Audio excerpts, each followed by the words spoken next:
就是那关键的3分钟，彻底改变了这11个人的命运。其中5个人经历了从生到死。大家好，我是大卫，美西时间2025年5月28号，欢迎来到大卫观点频道。今天呢，咱们来聊6件事，其中大家最关注的仍然是发生在中国山东高密的爆炸案，这不过去2天了吗？到底是怎么引起来的？第一件事咱就聊聊它。这个破案呢，不是别人，而是他们当地职工的爆料。首先我说明一下，最终的结果啊，我们不清楚，但是我个人认为可信度超过50%，您自行判断。这个资料呢，我给您照读一下，因为啊，他们拿到了当时的监控录像的时间发生顺序。首先呢是11点55分12秒，它有一个叫中控监控的到了那个消化釜，或者说一个锅炉吧，它发生了严重的高温，这个高温是从80摄氏度骤然升到了147度，当时人们就慌了。那在11点56分，这不过去了1分钟吗？它的系统就启动失败，就是说如果说超过了警戒温度，这个系统是应该自动启动降温，而实际上它没有启动，这是第一个失误。第二呢，既然说你机器失灵了，那咱就人上吧，所以他们紧急启动了人工干预去卸阀，但人工干预在卸阀的时候发生了第二件事。11点56分47秒，这是车间东南角出现明火，而消防喷淋系统啊未触发，这是发生第二件事。在人工卸阀的时候，不知什么情况，反正就是这个可燃气体啊着了，也不排除有人抽烟呢，或者有人当时打手机啊，只要一有明火，遇着高温气体啊，它就着火，着了火以后，喷淋系统居然就没有触发。那接下来啊就不可逆转了，在11点57分29秒，主反应堆发生了爆炸，有人测算呢说相当于什么 2.3 吨 TNT。 11点58分06秒呢是连环爆炸引发相邻灌区的二甲苯泄漏爆燃，这是内部发出来的。我个人选择还是相信的，因为一般人你是得不到这些详细的数据的。那我们说一下啊，有人啊以内部员工的身份爆了个猛料，说其实这个企业啊是集团母公司派驻的人来管理的，这家集团母公司不是玩化学的，他们是靠机械起家的，而且过来的技术人员呢是边干边学，这些人懂机械，但是他不太懂化学。另外啊，这其实是一个完全可以避免的。那5个死的6个伤的呀，本来也应该活着，原因就是在于，如果那套系统真的实现了自动降温，这11个人仍然还会在的。如果说真的人工卸阀的时候没有发生明火，或者说发生了明火，喷淋系统给浇灭了，大家现在也看不到这个事，这11个家庭呢也不会改变。那现在我们几乎可以得出一个呼之欲出的结论了，这是一个完全可以避免的人为的事故，这个你不能怪这个系统失灵，平时你得要定期进行演练啊。那我们说一下啊，更重要的是这件事为什么会很快平息啊？有句话是，一个企业如果和当地政府进行了深刻的绑定，比方说这个绑定包括当地的纳税大户，第二呢是就业大户，这2件事是远远高于后面的劳动保护、环境保护以及后期的赔偿的，这个先后顺序啊，人家是拎得很清。这个企业的老板，我这个通过公开的数据看了一下，他是某个委员会的委员，每年啊人家还是要开会的，而且获得了当地高密的人民勋章。一般在国内呢，一个人的经济实力、政界的人脉和巨大的名誉啊，它3个是不可能独立存在的，它只能是密切的捆绑在一块儿。这样说到底还是自己人，既然是自己人的事儿，处理起来啊一定要利索，赶快干嘛呢？把这厂子重建了以后啊，赶紧生产，把损失的钱要尽快赚回来。至于说，是一个家庭啊，只要钱到位，它就能够解决。那我们再说第二件事，我昨天节目讲到了，化工巨头是在美国和欧洲，但是他们的生产基地啊，已经到了印度、中国，有些是到了这个日本和波兰，就是欧洲。那有些人说，真的怕在美国的这个事故吗？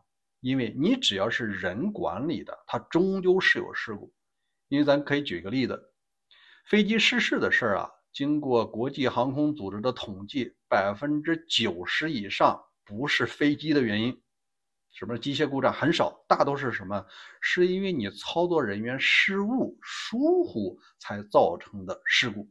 这说明是什么？只要你是人，你就会犯错误。化工啊，老板换不起这个错误。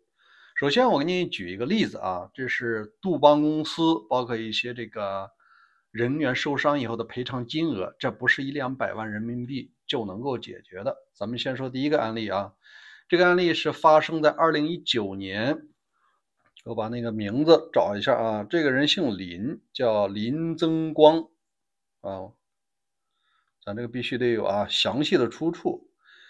这个林增光呢，他在施工的过程中，从那个梯子上掉下来，还不是很高的梯子，是那种人字梯，这么2-3层楼那人字梯，掉下来以后就摔了一个半身不遂，是头着地。这次赔了多少钱呢？赔了6000多万美金，咱就人民币不折算，你自己去折。这里面呢，其中2000多万是对他误工的损失，因为他50来岁，他干不了多长时间了，赔了2000多万。另外的4000万呢是后期未来的补偿，就是你后期你也不能开车了啊，你也不能不能到处旅行了，这种巨大的精神损失就值4000万美金。那除了工伤呢，我们再说杜邦公司。杜邦公司在90年的时候曾经出现过一个事故，就是它呢也有一部分泄漏赔偿金额呢是3.7亿美金。这个赔的是一个镇子，就是这个工厂旁边有个小镇，他们发现呢你在排放有废气啊、有废水啊，对我们的环境造成了不利的影响。那有没有患癌呢？不清楚。总之，这家企业呢，在和解的过程中赔了是3.7亿美金。你说你要是这杜邦老板，你也肯定得去印度开厂，是吧？你也不可能再继续在美国干。那我们再说第三件事哈，就是今天啊，这个老川的发言人莱万特，他说了一句话，把整个美国人全惊到了。他说，美国现在最需要的是水电工人，而不是哈佛培养的那个什么多元化。这句话啊，这非常让人觉得气愤。你想一下，美国靠什么生活啊？其实我感觉啊，他并不清楚美国的核心竞争力体现在哪儿。如果说水电工就能把美国介绍好的话，那山东早富了，因为山东有蓝翔技校啊。咱还是举一个现实的例子，苹果手机的毛利率高于40%，而国内有些厂商呢，普遍在10%到20%，几乎很少有超过20%的。那原因在哪里呢？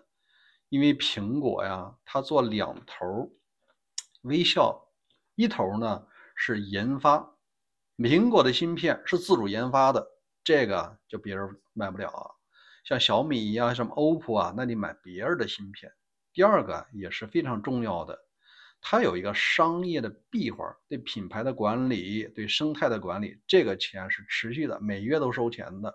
而这个呢，绝不是水电工可以解决的。可以举一个现实的例子，你10000个工程师就能支撑苹果这样的一个品牌运营，你就是1亿个水电工，你也干不过这10000个工程师。没准这1亿个水电工啊，自己内卷都打起来。说明什么呢？水电工啊，你只能解决手艺的问题，你解决不了40%毛利的问题。如果说蓝翔技校真的开到美国来，实际上真正去的也不可能是白人，那些红脖子是不会干这事的，他宁可吃救济，他觉得那种活呢，那也只能是这个移民干。那我们再说第4件事，马斯克啊，今天正式的离开了川普政府，他干了有4个来月。我有个假设，如果说时光可以倒流的话，我相信这马斯克呢，他一定会选择不再支持老川。因为你看啊，这有个现实的例子，企业家最关键的不是短期的白宫职位，而是你的客户和现金流。商人嘛，你做的是买卖，挣的是钱。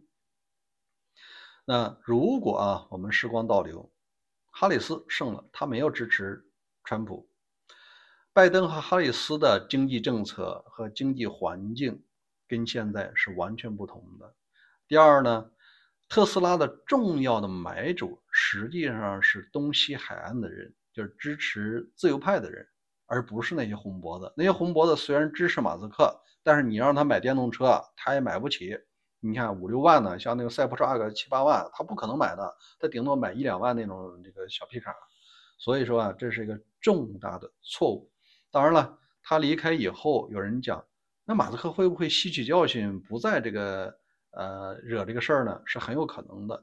他接下来呢，想要赚钱，你只能远离 MAGA， 你远离的越快，你的企业形象才能有一天回来。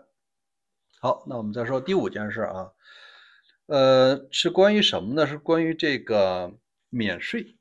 因为昨天我节目讲到了化工产品啊，老川一开始就给了豁免清单。有一人给我发私信说不可能啊，你哪儿得的消息？